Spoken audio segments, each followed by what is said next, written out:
ang lagnat mo. Pahinga ka muna, anak. Ano ba ginagawa mo? Bakit bumababa ang resistensya mo ng ganyan? Eliza?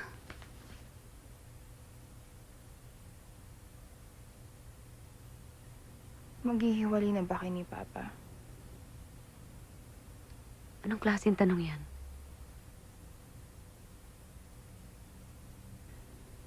Importante pa ba kami sa'yo?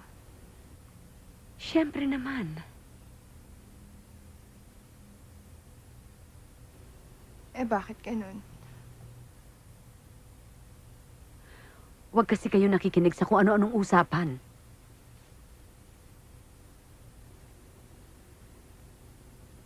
Naguguluhan na ako eh.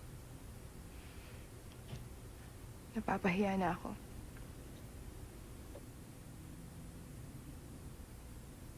Pinagdududahan mo ba ako? Eliza? Ano ba tingin niyo sa akin?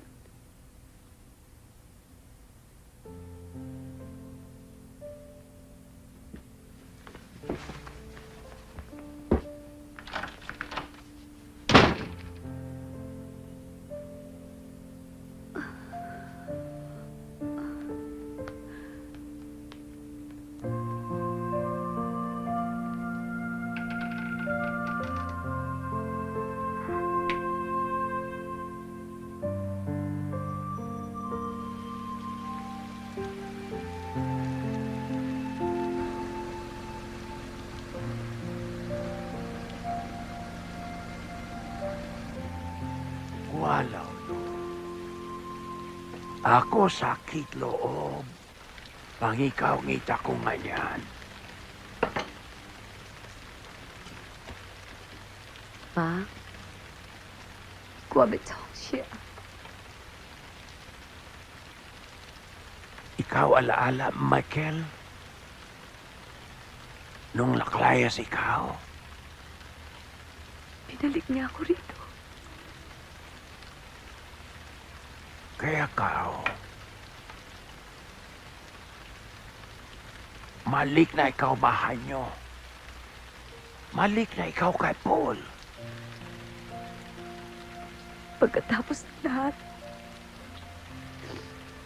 baka hindi na pwede.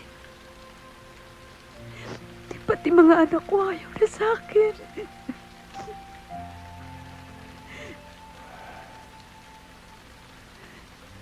Ako hindi ko alam sangot. Pero ako alam ko. Kung gusto mo, pwede ikaw lito bahay. Bolon siya mi. Tingguan, si Kuay Chaboa.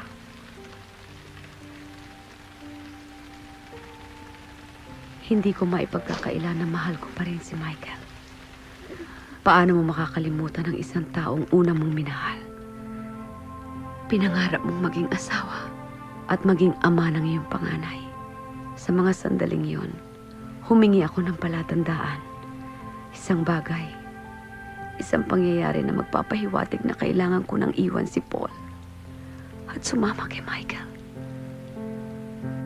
Hindi namin sinabi noon ang tungkol sa tunay mong ama.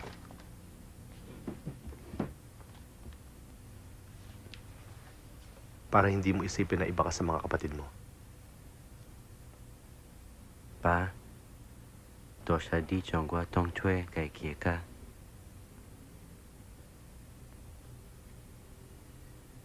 Ngayon, alam mo na. Dapat siguro, pakilala mo ng gusto si Michael. Hindi ko pa na kayo papagpalit kahit kanino pa.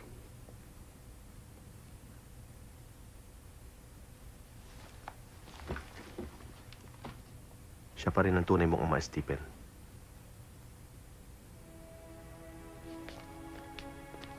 Malaki ang papel ni Michael sa buhay namin.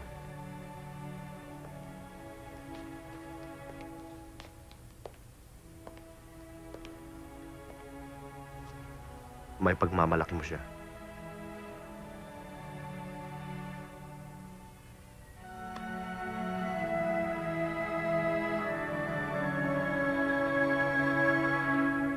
Thank you.